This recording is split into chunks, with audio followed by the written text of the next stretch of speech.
السلام علیکم ورحمۃ اللہ وبرکاتہ۔ بسم اللہ الرحمن الرحیم۔ ان الذین قالوا ربنا اللہ ثم استقاموا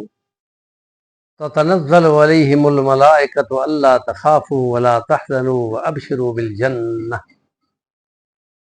وقال اللہ تعالی فی کلامہ المجید وللہ مقالید السماوات والارض۔ اللہ تعالی فی کلامہ المجید یوم یقوم الروح والملائکۃ صفا لا یتکلمون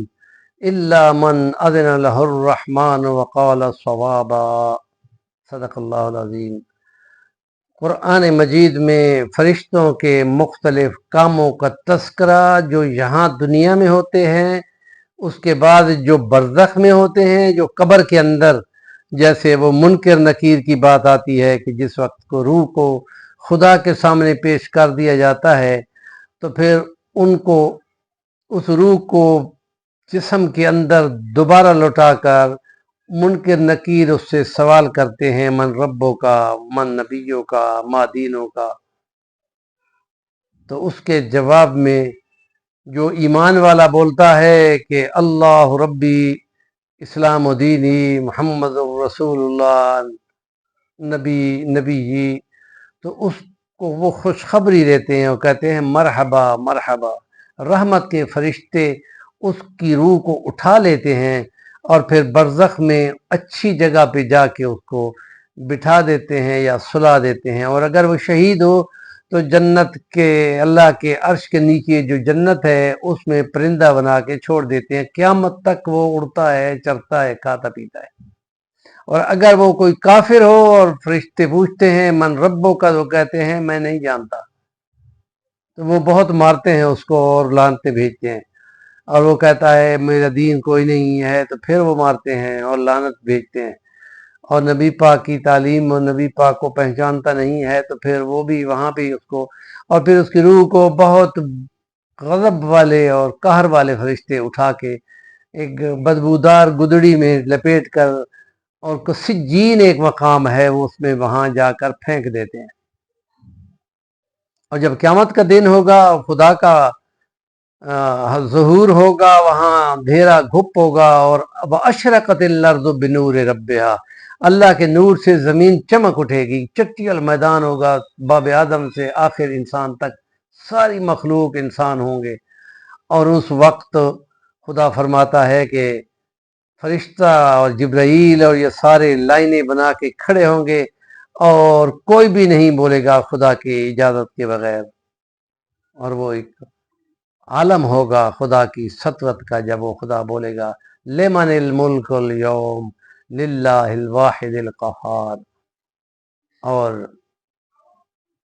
ایک اور آیت ہے جو خدا پاک نے اپنے کلام میں فرمائی ہے وَلِلَّهِ مَقَالِيدُ السَّمَاوَاتِ وَالْأَرْضِ، اور اللہ ہی کے لیے ہیں کائنات کی چابیاں۔ حضرت عثمان غنی سے روایت ہے، حضرت علی المرتضیٰ سے بھی روایت ہے کہ ان چابیوں سے کیا مراد ہے، تو نبی پاک صلی اللہ علیہ وسلم نے تفسیر قرطبی نے جو سب سے بڑی تفسیر ہے عربی میں قرآن مجید کی، اس میں اس نے تفسیریں لکھی ہیں کہ یہ تقریباً 12 خدا کی صفات ہیں تیسرے کلمے سمیت، کہ جو اس کو 10 بار صبح و شام پڑھتا ہے، وہ جس وقت مرنے لگے گا تو اس کے پاس 12 فرشتے حاضر ہوں گے اور اس کو کہیں گے تم خوف نہ کرو، اور جب معاشر کے میدان میں جائیں گے اور اس کی خدا کی وہ جہان کا ہیبت ناکی دیکھے گا تو فرشتے اس کو تسلی دیں گے کہ تم تو خدا کے کلمات پڑھنے والے تھے، تم خوف زدہ نہ ہو، تمہارے لیے تو مہربانی ہوگی، حساب آسان لیا جائے گا، پل صراط پہ جلدی گزر جائے گا، اور قبر میں معیت ہوگی فرشتوں کی جواب کی۔ اور یہ سہولتیں ہیں کہ جو ان کلمات کو دہراتا ہے، جو کلمات یوں ہم پڑھا کرتے ہیں کہ سبحان اللہ والحمد للہ ولا الہ الا اللہ واللہ اکبر ولا حول ولا قوۃ الا باللہ العلی العظیم هو الاول والآخر والظاہر والباطن یحیی ویمیت بید الخیر وهو علی کل شیء قدیر۔ یہ قدیر تک یہ تقریباً 11 یا 12 خدا کی شان صفات بنتی ہیں کہ جو حضرت حضور نے فرمایا یہ مقالید سماوات، یہ کائنات کی چابیاں ہیں، جو یہ پڑھتا ہے فرشتے حاضر ہوتے ہیں اس بندے کی